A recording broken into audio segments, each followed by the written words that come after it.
Hola, bienvenidos a este episodio 27 de este comentario al Evangelio según San Marcos que estamos haciendo en el curso bíblico de la parroquia del Santísimo Redentor de Madrid.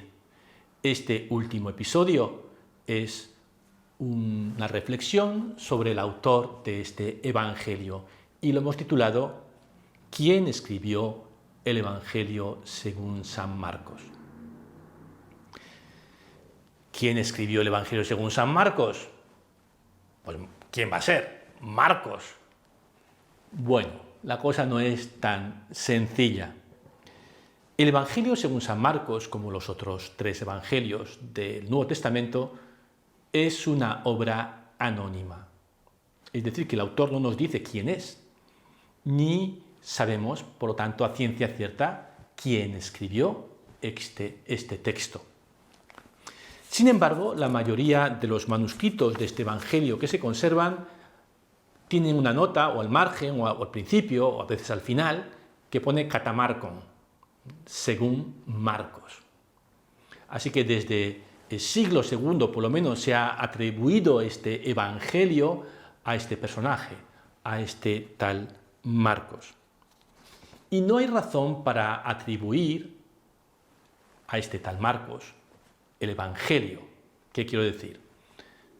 Si el autor, los Evangelios de Mateo y Juan, se duda que hayan sido escritos efectivamente por Mateo y por Juan, que fue escrito por otro autor que utilizó el nombre de un prestigioso apóstol, uno de los 12, para dar empaque a su texto y que esta tradición pues arraigó. Repito, ninguno de los evangelios dice quién lo escribió, pero hay razones para pensar que en el caso de Mateo y Juan, alguien atribuyera a estos dos grandes personajes la autoría de un texto que se había convertido en un texto tan importante para los cristianos, en el caso del Evangelio según San Mateo y el Evangelio según San Juan. Pero Marcos era un personaje de segunda fila, ¿no? No hay razón para atribuir a este personaje poco importante la autoría del Evangelio, si no fuera por el hecho de que fue él quien lo escribió. Así que, con la mayoría de la gente que ha estudiado este tema, pensamos que efectivamente el autor del Evangelio de según San Marcos era un señor que se llamaba Marcos, un nombre, por otro lado, bastante corriente en aquella época en la lengua griega. En el Nuevo Testamento encontramos a un personaje que se llama Marcos, en nada menos que 7 pasajes.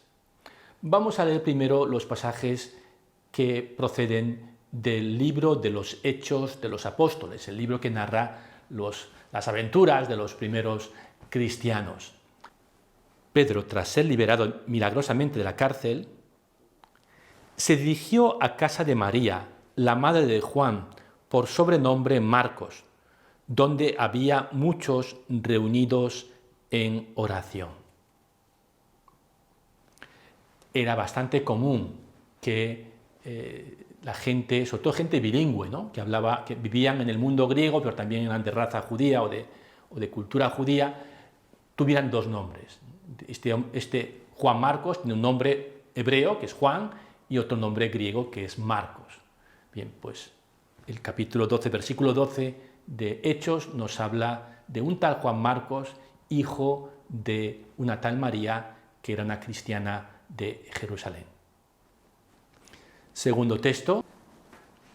Pablo y sus compañeros se hicieron a la mar en Pafos y llegaron a Perge de Panfilia. Juan los dejó y se volvió a Jerusalén. Este texto nos habla del primer viaje misionero de Pablo. Pablo y su compañero de misiones, que es Bernabé, llevan consigo a este Juan Marcos, pero este Juan Marcos los deja tirados, les abandona en mitad, en plena misión, y se regresa a Jerusalén. Segunda vez que aparece Juan Marcos en los Hechos de los Apóstoles. Tercera aparición. Unos días más tarde, dijo Pablo a Bernabé: vayamos de nuevo y visitemos a los hermanos en todas las ciudades en que hemos predicado la palabra de Dios para ver cómo están. Bernabé quería llevar con ellos a Juan llamado Marcos, pero Pablo opinaba que no debían tomar consigo al que se había separado de ellos en Panfilia y no les había acompañado en la obra. De nuevo aparece aquí el nombre de Juan Marcos. Pablo o Bernabé quiere iniciar otro viaje misionero con Pablo, pero se quiere llevar a Juan Marcos. Pero Pablo dice, no, que este nos ha fallado una vez, no quiero que nos vuelva a fallar. Y estas son las 3 veces que aparece este tal Juan Marcos en el libro de los Hechos de los Apóstoles.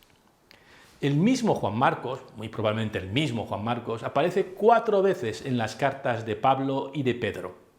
Leemos los 4 textos. Aristarco, mi compañero de prisiones, os saludo. Y Marcos, el sobrino de Bernabé, acerca del cual ya tenéis instrucciones. Si fuera vosotros, recibidle. Este texto está al final de la carta de San Pablo a los Colosenses, en las despedidas finales, y da una información que no teníamos antes, que este Marcos era sobrino de Bernabé. Otro texto. Te saludan Epafras, mi compañero de prisiones por Cristo Jesús, Marcos, Aristarco, Demas y Lucas, mis colaboradores. Este texto está al final de la carta de San Pablo a Filemón, y allí aparece Marcos acompañando a Pablo, que está en la cárcel. Tercer texto. Solo Lucas está conmigo. Toma a Marcos y tráele contigo, porque me es útil para el ministerio. Esta frase se encuentra al final de la segunda carta de San Pablo a Timoteo. Y por último, os saluda la comunidad en Babilonia. Os saluda la comunidad que en Babilonia comparte vuestra misma elección, y también Marcos, mi hijo.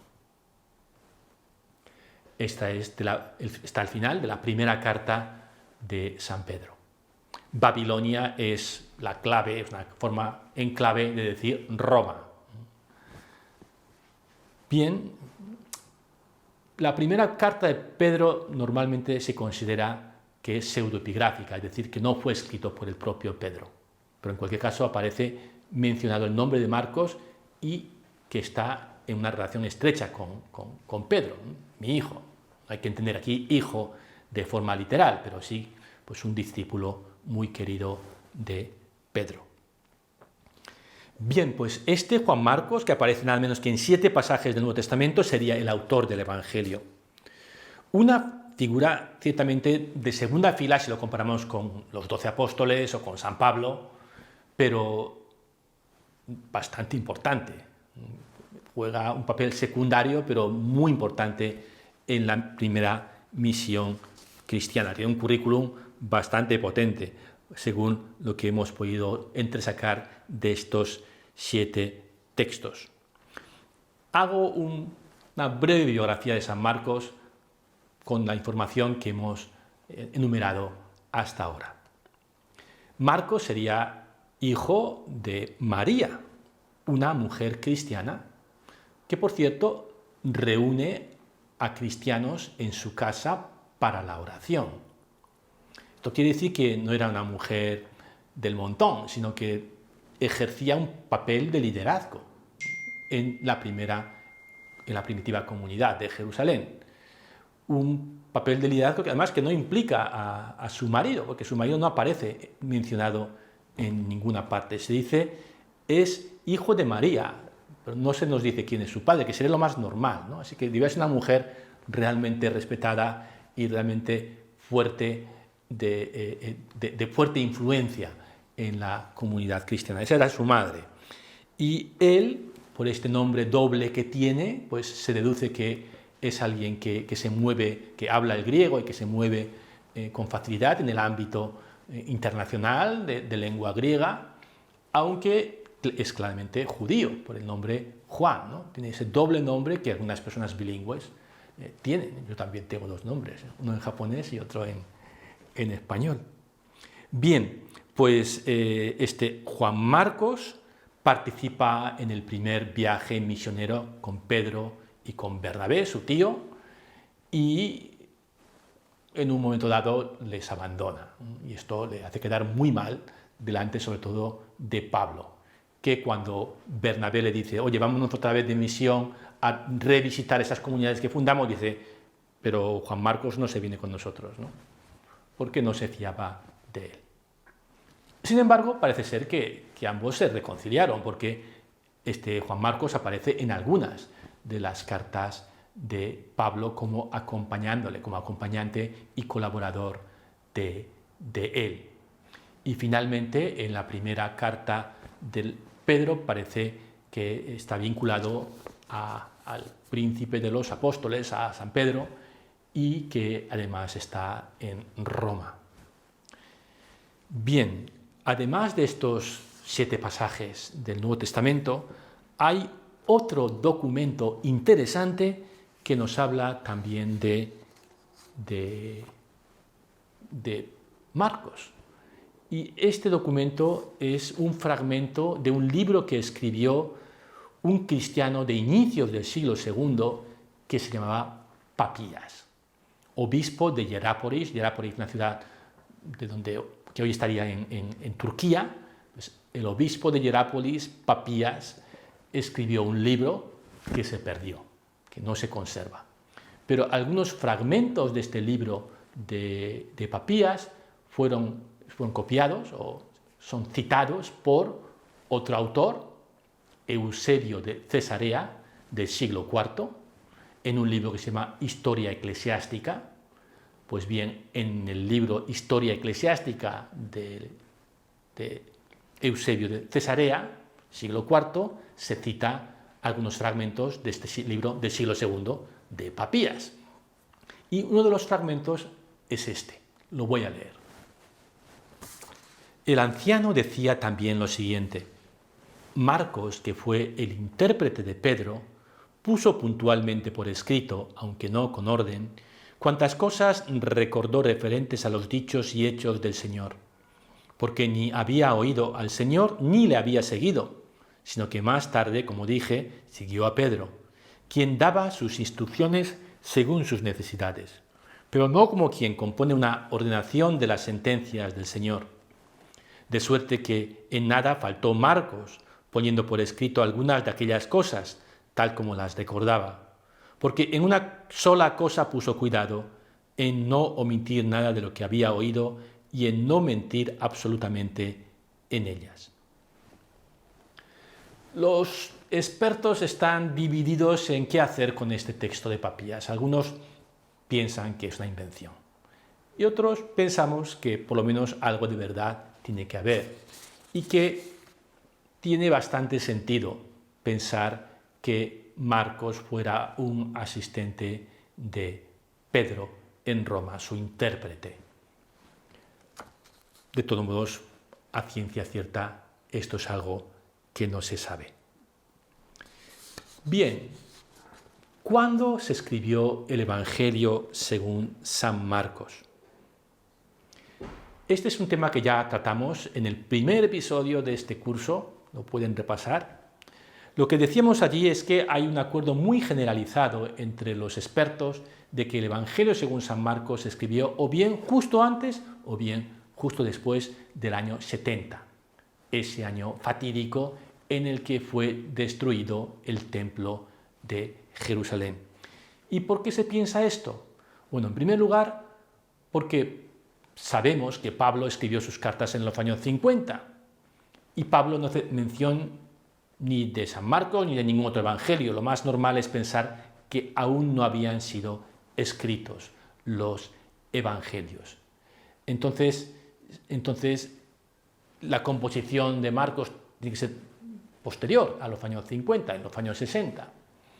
Y una buena candidata, un periodo que es posible, probable, sería a finales de los 60, porque a finales de los 60 convergen tres circunstancias que pudieron impulsar la escritura del Evangelio.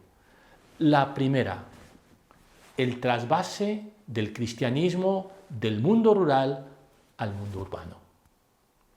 Jesús creó un movimiento rural de lengua aramea y en el mundo rural apenas se utilizaba la escritura. En una generación el cristianismo se ha vuelto cosmopolita, es un fenómeno sobre todo urbano, la lengua de comunicación es el griego y aquí sí es un medio en el que es más normal escribir. Así que la puesta por escrito del Evangelio, que empezaría con Marcos, tiene que dejar un espacio, ¿no?, entre la Pascua de Cristo y el momento de la composición del Evangelio, una generación. Segunda, hasta finales de los 60, hasta los años 60, se podía contar todavía con discípulos de Jesús que le habían visto y oído, con testigos directos de Cristo, de su vida, de su muerte y de su resurrección. Y esto hacía menos perentorio la necesidad de escribir, de pasar por escrito, de poner por escrito los recuerdos de Cristo. Esta generación empieza a desaparecer en los años 60. Y por último, si leemos el Evangelio según San Marcos, especialmente capítulo 13, nos damos cuenta de que es un texto que refleja un trasfondo de persecución y de crisis, de guerra, de persecución. Los cristianos lo están pasando mal. Esto es bastante evidente cuando leemos el Evangelio, especialmente ese capítulo 13. A finales de los 60 hay una persecución contra los cristianos desatada por Nerón en Roma y tenemos también una guerra que ha comenzado en Tierra Santa. ¿Dónde se escribió el Evangelio? La hipótesis tradicional es Roma. Ya hemos ofrecido todos los argumentos, ¿no? Marcos estaría en Roma, relacionado con Pedro, hay una persecución, matan a Pedro y entonces Marcos escribe el Evangelio en esa ciudad. Esta es la tesis tradicional, que yo creo sigue siendo válida, pero una alternativa que ha ganado mucha fuerza entre los expertos es que debió ser compuesto en un lugar más cercano a Jerusalén, quizás en Siria. ¿Por qué? Los que defienden esta posición dicen: hay mucha información sobre la guerra de Judea en este Evangelio y eso hace pensar no en Jerusalén mismo, que estarían en plena guerra, sino en un lugar cercano. Por ejemplo, Siria, a donde huyeron los cristianos, o muchos cristianos, acuciados para huir de la guerra en Jerusalén. Así que muchos defienden hoy que fue en Siria donde se compuso el Evangelio según San Marcos. ¿Cómo se compuso este Evangelio? Como espero que hayáis podido notar a lo largo de los 26 capítulos anteriores, este es un texto muy bien escrito, muy bien narrado.